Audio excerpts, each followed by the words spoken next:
Jadi yang ingin saya pertanyakan gitu, apakah Yesus yang kalian anggap sebagai manusia yang benar-benar selalu mengasihi? Ya, yang selalu mengasihi itu kalian sebut ikut terlibat ini. Ya, tolong dijawab ya. Ikut terlibat nggak Yesus itu dalam perintah untuk membasmi ya bangsa Amalek? Ini pertanyaan yang benar-benar buah si malakama juga. Ya, bagi teman-teman Oten, biasa mereka akan mutar ya. Ini saya kasih tahu kalian dulu, jadi jangan terkejut kalau Oten-Otennya mutar sana, mutar sini gitu. Karena ini memang topik yang benar-benar agak berat. Ya, biasanya dianggap tabu dan bagi mereka ini harus dihindari. Kalau memang Yesus nggak terlibat, artinya Yesus bukan Yahweh, selesai gitu. Ya, nggak perlu lagi kita perdebatkan. Kalau Yesus bukan Yahweh, tolong kembali kalian. Ya, kembali menyembah Tuhan yang benar. Ya, Tuhannya dari Tuhan Yesus. Atau kalian panggil Tuhan kecil Yesus, gitu. Ya, atau kalian mau panggil apa terserah untuk Yesus. Tapi yang pasti kalian menyembah Tuhannya Yesus gitu, yang memang melakukan tindakan itu di perjanjian lama gitu. Ya ini agak berat ini buat Oten-Oten. Karena dari tadi saya undang juga pada nggak berani naik gitu. Ya. Ini ada yang WA. Selamat malam Pak Julius. Apakah tepat judul yang diangkat malam ini? Ya, ini dari Kristen ya. Apakah Yesus terlibat pembunuhan terhadap bangsa Amalek? Judul yang Pak Julius ini sangat tidak relevan. Karena bangsa Amalek itu tercatat dalam perjanjian lama.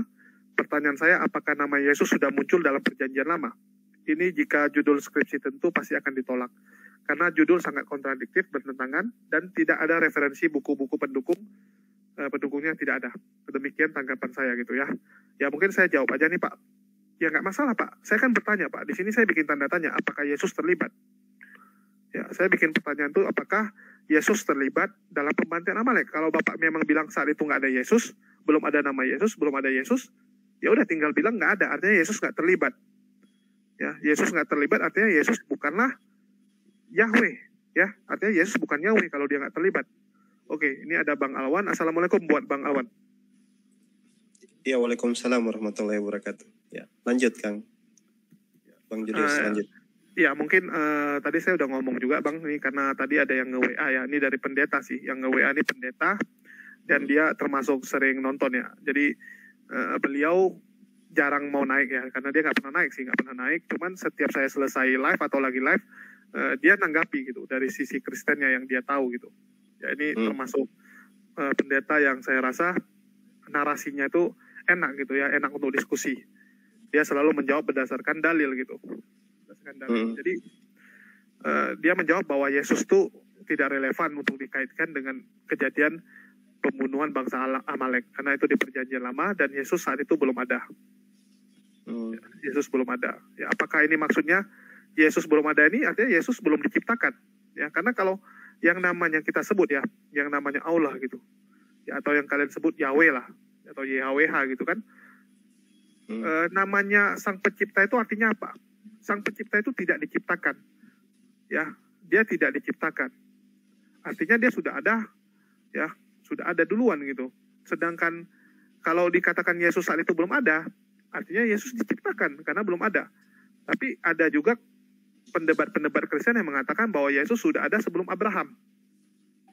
Sedangkan kejadian pembantaian bangsa Amalek itu adalah setelah zaman Abraham.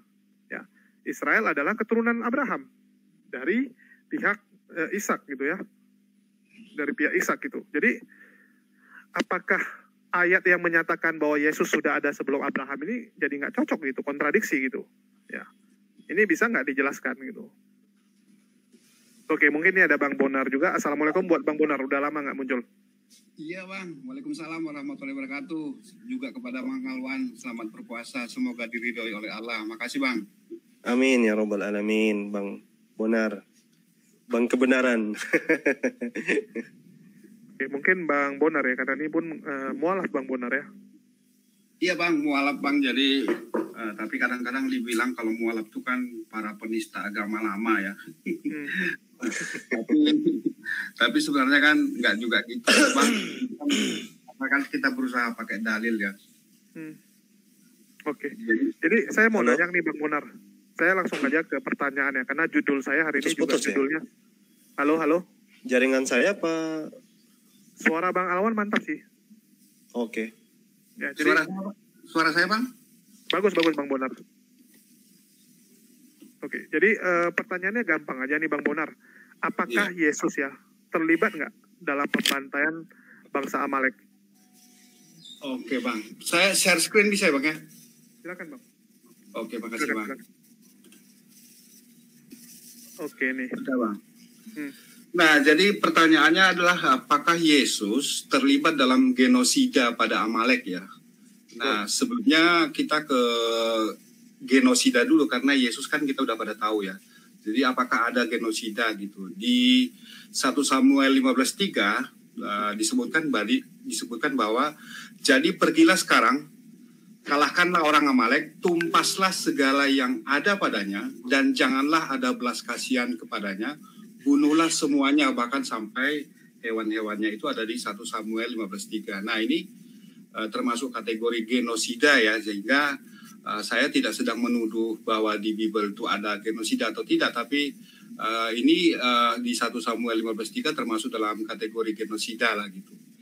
Nah, lalu kemudian apakah Yesus terlibat dalam genosida? Ini kembali ke konsep Trinitas gitu loh. Nah, kalau Trinitas itu kan gambar yang sebelah kiri ya, bahwa Bapa itu adalah God, Yesus adalah God, Roh Kudus adalah God, sama-sama God. Ada 3 God yang sama-sama God. Nah, tapi kalau bagi Trinitas yang umum, Bapa itu bukan Yesus, berarti jika Yesus bukan Bapa dan Yesus belum ada di PL, maka Yesus tidak terlibat dalam perintah genosida pada Amalek. Jadi Yesus tidak terlibat karena Bapa bukan Yesus dan Yesus dianggap belum ada di PL gitu. Tapi kalau sudah ada, karena di Kejadian 1:1 disebutkan bahwa Yesus itu yang mencipta langit dan bumi, maka lain ceritanya. Jadi jika Yesus memang bukan Bapa tapi Yesus sudah ada di PL, maka Yesus justru membiarkan Bapa memerintahkan genosida pada Amalek gitu loh. Dan dikatakan juga Yesus kan sudah ada sebelum Abraham. Betul, sehingga kemudian berarti Yesus tidak mengingatkan Bapa gitu loh. Wahai Bapa, kenapa kok harus ada genosida kan gitu, kan mungkin bisa diskusi gitu loh ya. Bagaimana cara kalau diskusi lebih gawat lagi Bang. Kalau diskusi artinya secara derajat dia di bawah Bapak gitu. Dia tidak bisa meng-cancel tindakan Bapak. Artinya kalau sesuatu yang nggak bisa meng-cancel ke secara derajat dia di bawah. Iya, jadi rumit ya. Wakil sama ketua gitu. Kalau ketuanya bilang mau genosida, wakilnya bilang nggak usah, tetap yang diikuti kan yang ketua. Iya betul. Jadi rumit ya. Jadi kan sama seperti di Kejadian 1:26 gitu loh. Sidang para ilahi ya, sidang para ilahi. Jadi para Tuhan, para God itu sedang berdiskusi dengan sesama God tentang bagaimana tentang penciptaan manusia. Marilah kita menciptakan manusia menurut gambar kita. Jadi kalau di PL itu memang sudah ada Yesus, yaitu pada saat sidang ilahi mereka berdiskusi, berarti Yesus tuh membiarkan Bapa memerintah genosida. Gitu. Lalu kemudian yang kedua, seperti kata Bang Julius gitu, kenapa kok nggak membiarkan, berarti statusnya Yesus tuh nggak berani sama Bapa gitu loh. Harusnya kan co-equal, co-eternal, saling sama-sama kuat gitu, sama-sama. Karena kan mereka adalah 3 God yang sama-sama God gitu. Keilahian mereka kan sama, sehingga kemudian sebenarnya bisa saling diskusi gitu ya, bagaimana caranya atau kalah voting gitu, atau Roh Kudus setuju ya, atau Roh Kudusnya juga setuju gitu, Roh Kudusnya setuju, Yesusnya yang nggak setuju, kalah gitu suaranya kan 2-1. Kan ada 3 kan bisa ambil keputusan kan gitu. Nah terus kemudian Bang Julius, tapi kita jadi dituduh orang menista nih ya, padahal kan sebenarnya kita kan sedang mengisahkan bagaimana implikasi dari ajaran Trinitas kan gitu sebenarnya. Betul. Ya, ini kan fakta gitu. Yang terjadi ini fakta gitu. Kita yang ngomong sesuai dalil, sesuai fakta, dan kejadiannya ada. Ya. Apakah bangsa Amalek itu tidak ditumpas? Apa tidak dibasmi? Ini perjanjian. Ini Alkitab Anda mau bilang, oh itu cuman kiasan gitu atau perumpamaan. Apakah Anda mau bilang ini perumpamaan juga? Lalu kemudian bagaimana dengan tipe Trinitas yang oneness gitu loh? ya Trinitas maksudnya ada 3 oknum yang kemudian mereka berusaha melogiskan supaya tidak politeis, kan itu pandangannya Oneness ya. Betul. Nah, jika Yesus adalah Bapa seperti yang dikatakan oleh Oneness, maka Yesuslah yang memerintahkan umat Musa yang justru diberi Taurat untuk melakukan genosida pada Amalek. Jadi karena Bapa adalah Yesus, Yesus adalah Roh Kudus, dan Bapa adalah God, maka kemudian justru Yesuslah yang memerintahkan umat Musa yang diberi Taurat untuk melakukan genosida gitu. Nah, terus kemudian terakhir, bagaimana dengan teman-teman yang Unitarian gitu?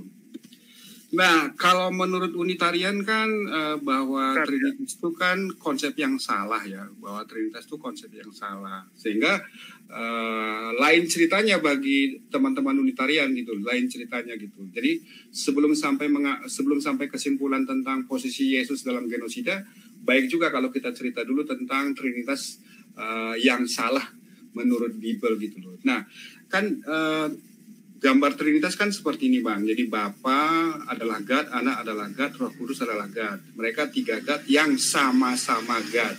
Tapi Bapa bukan Anak, Anak bukan Roh Kudus bukan Bapa. Nah, di sini disebutkan is ya. Is. Nah, mari kita lihat bahwa menurut Bible is ini sebenarnya salah gitu. Kenapa? Mari kita baca di Bible. Bible mengatakan bahwa Bapa adalah satu-satunya God yang benar di Yohanes 17:3, dan Bapa adalah God dari Anak di Yohanes 20:17 gitu ya. Sehingga Bapa ini adalah satu-satunya God, is God itu betul. Dan kemudian Bapa adalah God dari Anak gitu. Sehingga kemudian kita punya satu pandangan dari satu ketentuan dari Bible bahwa Bapa itu adalah God dari Anak ya. Nah, lalu kemudian di Trinitas ini disebut bahwa Bapa itu bukan Anak gitu loh. Maka mestinya karena Bapa bukan Anak dan kemudian Bapa adalah satu-satunya God dan Bapa adalah God dari Anak, maka ini harusnya ditulis Anak is not God gitu loh. Bapak is not God. Jadi sebenarnya kalau teman-teman seperti Bang Deki dan teman-temannya mengatakan bahwa Trinitas itu ada di Bible mulai dari awal sampai akhir, sebenarnya salah gitu. Sehingga kalau kita baca di Bible itu sebenarnya Bible itu justru menolak Trinitas. Nah, kalau apakah sebentar, ada satu lagi bang. Nah, kalau kemudian Yesus itu is not God, berarti Yesus tidak terlibat dalam genosida tadi, Bang. Yesus tidak terlibat dalam genosida tadi gitu. Cara satu-satunya menyelamatkan Yesus itu supaya nggak terlibat. Ya, supaya tidak terlibat. Tapi bukan gitu sebenarnya, bukan tidak terlibat. Jadi tapi kan itu kan memang pandangan dari Unitarian bahwa Yesus itu memang bukan God, maka kalau dikembalikan ke PL, beliau itu tidak terlibat ya gitu. Lagi Bang, tadi pertanyaan tadi apa Bang? Oke. Jadi gini Bang, saya mau nanya gini, ada tadi ada yang menyatakan gini, atau enggak bagi tugasnya itu sesuai waktu gitu. Jadi mungkin dari manusia pertama Adam gitu kan sampai tahun 1 Masehi itu kerjaannya Bapak gitu yang memerintah. Okay. Begitu tahun 1 Masehi sampai akhir zaman, ini kerjanya Yesus gitu, bagi tugas gitu. Bisa nggak gitu? Nah, bisa. Jadi kalau menurut Oneness itu kan bahwa ada 3 pribadi itu kan, 3 pribadi itu kan hanya pergantian peran. Jadi orang itu seperti pakai topeng gitu loh. Bahwa yang oknum itu kan pribadinya cuma satu, tapi di sini dia sebagai Bapa, lalu kemudian di sini dia sebagai Anak, lalu kemudian dia sebagai Roh Kudus. Artinya di PL pribadi itu menjadi God, Bapa. Lalu di perjanjian baru sampai Yesus itu sebelum naik ke surga itu disebut sebagai Anak. Lalu kemudian setelah naik ke surga, Roh Kudus itu menjaga imannya teman-teman Kristen, lalu menjaga tindak tanduk Kristen, lalu kemudian memberi mujizat, termasuk memberi mujizat pada Bang Luga Tambunan gitu. Nah, berarti dengan pandangan seperti itu berarti oknum pribadi yang menyuruh genosida itu adalah orang yang sedang memakai topeng Bapa, yaitu Yesus sedang pakai topeng Bapa gitu loh Bang. Rumit Bang ya? Ya enggak, saya mau nanya kemungkinan mereka bagi tugas itu ada nggak gitu? Bagi tugas istilahnya dari tahun sekian sampai sekian kamu yang memerintah. Karena itu kalau nggak salah Tanpa Ragi juga menggunakan paham itu. Menggunakan paham bahwa Yesus sekarang udah naik pangkat menggantikan Bapak karena Bapak udah tua. Ya bisa juga itu Bang. Ya, jadi Bapak itu adalah si laki-laki tua yang ada di Daniel kalau nggak salah itu Bang. Nah, dan mereka nanti akan ketemu. Jadi di surga nanti pada akhirnya tetap ada tiga Tuhan yang sama-sama Tuhan. Karena Trinitas ini kan harus kekal. Jadi pada saat di bumi ada Trinitas, maka kemudian pada saat di surga juga harusnya ada Trinitas gitu loh ya. Sehingga seperti RRI, sekali di udara tetap di udara. Gitu Bang, sementara makasih. Oke. Mungkin saya balikkan ke Bang Alwan ya. Silakan Bang Alwan menanggapi penjelasan dari Bang Bonar gitu ya. Ini cukup bagus ya, cukup enak kita dengar ya, narasi-narasinya bagus dan mudah dicerna dari Bang Alwan nih. Dan sebelumnya saya sambut dulu ya, assalamualaikum buat Bu Aida, Bang Hen Bacai, dan ada ini siapa nih orang baru, Bang Jua ya. Atau selamat malam. Oke, silakan Bang Alwan. Baik, ini menarik ya. Menariknya itu karena yang dibahas ini adalah apakah Yesus itu juga ikut andil dalam istilah yang dipakai adalah genosida bangsa Amalek ya. Jadi gini, saya harus flashback sedikit ke belakang. Kalau kita bicara sejarah ya, awal-awal kekristenan itu kan memang banyak konsep-konsep teologis di awal-awal kekristenan itu, termasuk memposisikan Yesus itu sebenarnya apa ya. Sebelum kita nanti melangkah tentang apa istilahnya praeksistensi Yesus ya, itu kan ada kaitannya dengan praeksistensi Yesus, apakah Yesus itu sudah ada sebelumnya atau tidak. Nah, menarik adalah kalau kita bicara sejarah kekristenan, kita dapati di sana memang ada banyak kelompok yang mencoba untuk menggambarkan Yesus ini seperti apa. Mulai dari ada yang hanya menganggap dia manusia ya, manusia biasa, lalu ada yang menganggap dia Tuhan sepenuhnya, lalu ada yang menganggap dia Tuhan dan manusia, dua nature, dan seterusnya berkembang,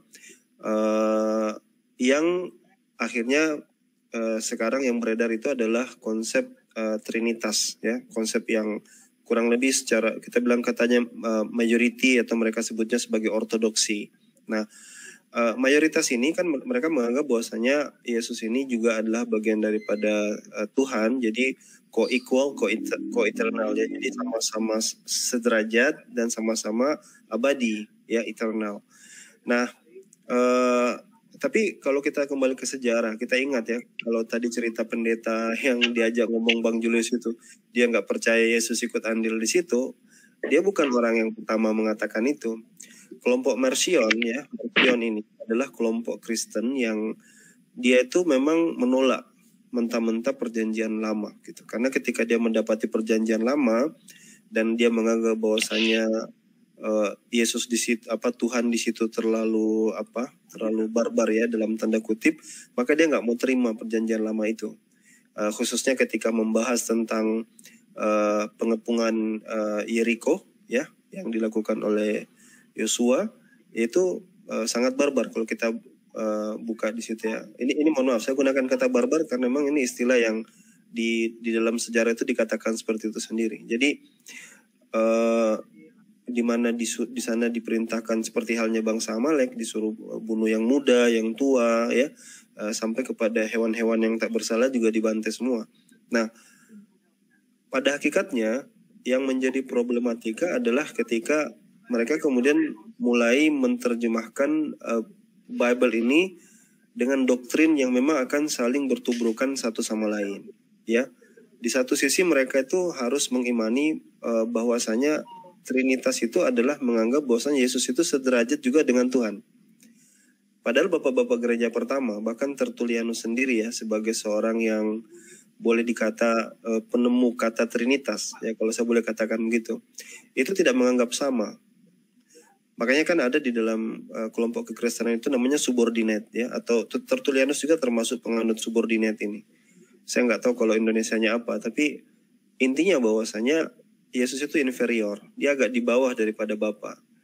Ya, lambat laun doktrin itu berkembang sehingga sekarang dia dianggap setara dengan Bapa ya. Nah, ketika dia menjadi setara, dia dianggap praeksistensi ya. Kenapa? Karena di dalam Yohanes itu kan dia berkata bahwa dia ada sebelum Abraham lahir. Ya kan? Dia ada sebelum Abraham lahir. Atau misalnya di dalam beberapa ayat yang lain, saya lupa. Kayaknya ada juga menjelaskan bahwasanya dia itu sebenarnya sudah ada di dalam Yohanes 17. Tapi memang gini Bang Awan, ada itu belum tentu waktu itu dia sudah setara, bisa jadi ada tapi belum punya wewenang apapun gitu, kayak anak kecil gitu ya, yang baru lahir, yang belum ada kuasa, belum ada apapun gitu. Kalau kita baca co-eternal, co-equal, berarti dia sama gitu. Jadi ini memang begini, doktrin ini memang akhirnya membawa mereka kepada situasi juga yang mereka nggak bisa mengelak bahwasanya Yesus itu harus terlibat gitu. Iya kan, ketikanya kalau kita menjelaskan gimana sih hubungan Bapa, Anak, dan Roh Kudus ini dalam satu pengambilan keputusan, itu kan mereka pasti akan menjawab itu misteri. Dan katanya kalau misteri itu pasti nggak bisa dijelaskan. Kalau bisa dijelaskan bukan misteri. Kan pasti begitu ujung-ujungnya. Dari dulu bapak-bapak gereja itu sebenarnya sudah tidak ingin membahas konsep hubungan antara Yesus, Anak, Yesus, Bapa, dan Roh Kudus itu. Jadi mereka lebih menganggap itu misteri. Gitu, karena susah untuk dijabarkan ya. Anda seperti maju kena mundur kena, tidak bisa tidak gitu. Jadi mereka yang meyakini konsep Trinitas dihadapkan dengan keadaan bahwasanya ya sudah, itu Yesus juga gitu. Jadi apapun alasannya bahwa yang terlibat itu ya Yesus juga. Karena Bapa adalah Yesus, Yesus adalah Bapa, tapi mereka pribadi yang berbeda gitu kan. Cuman yang sebenarnya titik poin yang ingin kita jelaskan ini apa gitu dari kejadian bangsa Amalek ini. Kalau saya sering ngomong ke teman-teman Kristiani, saya katakan bahwasanya ini membuat banyak orang Kristen meninggalkan perjanjian lama. Jadi mereka seperti ingin menghapus itu, dan perasaan itu kan sudah dilakukan oleh Mercion dan kelompoknya. Dia sudah ingin melepaskan diri dan hanya fokus ke perjanjian baru saja. Meskipun akhirnya dibantah lagi bidat. Makanya Ibnu Taimiyah mengatakan 10 orang Kristen berkumpul, yang ada 11 pendapat. Problem utamanya saya rasa ini pada Bible mereka sendiri gitu. Di satu sisi mereka itu akan sangat sulit mengkompromikan segala sesuatunya. Karena ketika dia pakai ayat ini bertentangan dengan ayat itu, ketika dia pakai ayat yang lain bertentangan dengan ayat yang lain pula, jadi tidak akan ada titik temunya. Bisa kita katakan misalnya begini, apakah Yesus itu sendiri datang untuk menghapus hukum Taurat atau tidak? Kalau Anda baca Matius, Anda akan dapati dua kontradiksi yang sangat berbeda. Misalnya kita akan dapati Yesus mengatakan bahwasanya dia itu tidak datang untuk mengikuti hukum Taurat, dia bahkan menyuruh kita mengikuti hukum Taurat. Tapi di sisi lain dia melanggar hukum Taurat dan lain sebagainya. Makanya ada dua kontradiksi yang sangat besar. Dan ini berkelangsungan hingga ke masalah-masalah semua. Jadi masalah titik poinnya yang ingin saya jelaskan bahwasanya masalah besarnya sebenarnya di Bible-nya sendiri. Anda bayangkan banyak orang yang nulis, nggak jelas siapa yang nulis, maka pastilah bertentangan aja antara satu dengan yang lain, itu bertentangan. Termasuk hingga akhirnya mereka, ini kan semua upaya yang mereka lakukan ini, doktrin-doktrinnya kan upaya untuk mengawinkan seluruh pendapat-pendapat itu. Jadi bagaimana Yesus itu terlihat seperti manusia, gak tahu ponara, tapi di sisi lain dia punya misalnya power ya untuk tindakan Yesus yang dianggap bahwa dia punya divinity gitu kan. Dia bisa merubah hukum Taurat ya, meniadakan hukum Taurat di dalam Efesus dikatakan seperti itu. Jadi ada masalah problematikanya sebenarnya di Bible. Concern saya di situ kira-kira, Bang Julius. Cuman nanti perjelas pertanyaannya, apakah kita ingin membahas genosidanya atau kita ingin bahas apa masalah yang mungkin terjadi karena itu? Nah, itu kalau masalah itu kita cukup clear ya. Kenapa bangsa Amalek di genosida gitu. Ya cuman saya ingin teman-teman Oten ya atau Kristen gitu ya mengakui gitu. Kalau memang itu memang Yesus terlibat, artinya ini ada seperti kontradiksi dengan Yesus saat jadi manusia. Ya, bisa dipastikan pendeta yang bicara dengan Pak HMC itu kalau dia menolak Yesus itu tidak ada di situ, berarti dia bukan Kristen yang secara umum tadi. Dia bukan Kristen yang secara umum tadi. Iya, karena ini saya lihat di grup WA ada juga yang tulis iya Yesus terlibat gitu. Jadi kalau Yesus terlibat saya bingung juga, ini kok sifatnya seperti bukan Yesus gitu kan. Kayak contoh nih Bang Awan selama ini dikatakan kalau Bang Awan ini adalah orang yang seperti dibilang gini ya, orangnya santun, ngomongnya sopan gitu ya, ngomongnya lemah lembut, gak ribut sama orang. Tapi di satu sisi saya dapat fakta kalau Bang Awan dulu dia pernah bunuh orang gitu. Ya. Ya Nampak dilematis memang. Ya, Makanya kan begitu. Makanya begitu. catatan Bang sejarahnya Jolio. gitu kan. Pertanyaan saya kan sering ketika saya berdebat dengan teman-teman Kristen ya. Ketika saya membahas bangsa Amalek, yang saya pertanyakan dulu adalah apakah Tuhan kalian pernah bertobat atau gimana? Apakah Tuhan ketika turun dia jadi insaf atau gimana gitu? Yang dulu dia begitu kejam ya. Kalau Anda baca misalnya Bible, bahkan hanya karena kesalahan ketidaksengajaan saja bisa dihukum mati gitu. Jadi concept of God in the Old Testament, Bible is so angry.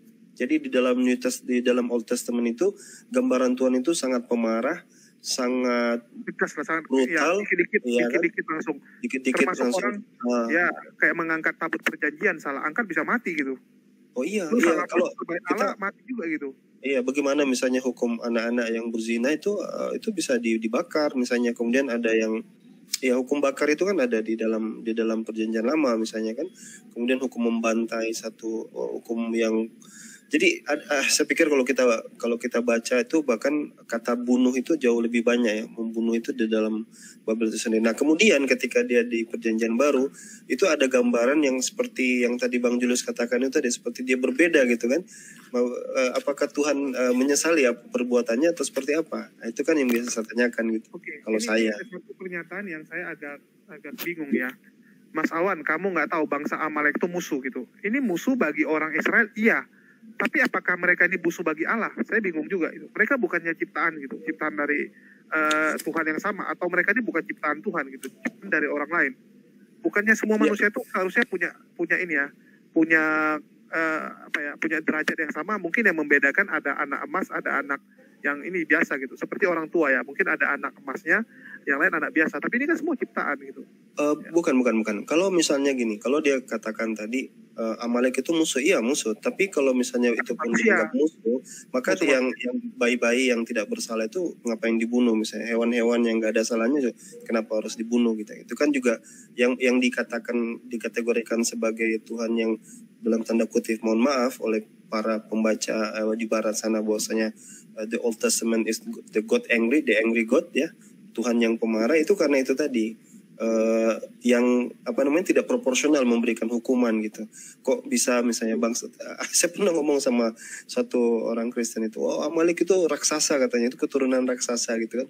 Banyak penafsiran untuk membenarkan bahwasanya membunuh itu boleh-boleh saja. But let's think about it gitu. Ayo kita pikir dalam-dalam gitu. Apa kesalahan bayi yang tidak bersalah? Kenapa dia juga harus dibunuh? Kemudian apa kesalahan hewan-hewan itu? Itu kan pertanyaannya. Makanya itulah yang mengakibatkan Mercian itu nggak mau pakai Bible itu. Dia anggap this is different God. Ini bukan Tuhan kami. Anda baca sejarah, Anda lihat lagi itu Mercian itu kurang lebih di abad kedua ya, mungkin 150 sekian gitu. Tapi kalau gitu bukannya jadi buah si malakama lagi gitu. Sedangkan Yesus mengatakan bahwa Tuhan yang disembah oleh orang Yahudi selama ini adalah Tuhan dia juga gitu. Yahweh. Yahweh bukan Yesus berarti ya. Yesus, tapi kalau oneness, maksud gini, Yesus sendiri membenarkan kalau Tuhannya orang Yahudi itu udah benar gitu. Kalau mereka bilang yang Tuhan yang pemarah ini bukan Tuhan yang benar, artinya mereka menentang perkataan Yesus sendiri. Iya. Ya, dan oneness sudah akhirnya jadi complicated. Mengakui Yesus terlibat. Kalau oneness ya, aku mau menyapa Paul Zong dan itu siapa Fatimah Sedekah yang oneness. Itu gimana tuh? Yesus terlibat. Audrey, bagaimana Yesus itu melanggar HAM? Jelaskan, genosida lebih kejam daripada perang antar manusia. Nabi Muhammad perang karena dimusuhi, ya kan? Coba Audrey, berani kesini nggak? Deborah, Putri Fatimah. Udah, aku cuma mau menyapa itu aja. Itu bukan ajaran Yesus gitu. Ini bukan ajaran Yesus. Artinya ini ajaran siapa yang memerangi bangsa Amalek? Ini ajaran siapa gitu, Nadia Monica gitu. Kalau bisa dijelaskan. Ya kalau di barat itu keluar, semoga mereka mau masuk ya. Assalamualaikum. Terima kasih. Waalaikumsalam. Ya, saya sedikit ya. Kalau di barat itu mereka itu sudah berusaha untuk memisahkan. Jadi ada gerakan namanya Jesus Only. Pokoknya nggak mau tahu lah apa yang ada di Old Testament. Karena ini memang agak sedikit dramatis ya. Mereka sebagian sudah menganggap bahwasanya Old Testament itu ya dianggap saja bagian sejarah gitu. Itu bukan sesuatu yang perlu perlu diperhatikan dengan seksama. Tapi itu is complicated karena dia masih dalam kesatuan buku kan. Rupa-rupanya ketika bapak-bapak gereja mengkanonkan ini kan nggak dipikirkan secara matang-matang gitu. Ketika dimasukkan semua itu menjadi satu kanon, jadi mereka nggak bisa tetap lari daripada perjanjian lama. Oke, mereka dapat konteks yang bagus, misalnya tentang kasih, tentang kalau kamu ditampar pipi kiri kasih pipi kanan. Tentang nubuatannya, nyambung ya, karena mau nggak mau mereka harus masukin perjanjian lama karena itu iya, nyambung ke nubuatan Yesus. Kalau nggak dimasukin nubuatan Yesus hilang.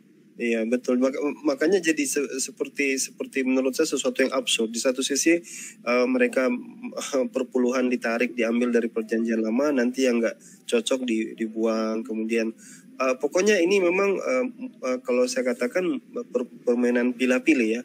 Jadi apa yang dikira, jadi dibuat ya ini ada perkataan yang lebih lucu lagi antara Nadia Monik sama KMS. Perjanjian lama dan perjanjian baru sudah digenapi, makanya tidak ada kasus lagi seperti perjanjian lama. Kita nggak nanya ada kasus lagi apa enggak. Kita nggak nanya apakah kasus ini jalan terus atau enggak. Yang kita tanya apakah Yesus terlibat. Ya ini yang saya bikin pertanyaan, Yesus terlibat nggak di kejadian lama itu. Oh ya, ada satu lagi ya. Ini mohon maaf saya agak cerewet ini. ada satu lagi begini. Pertanyaannya jadi gini. Oke.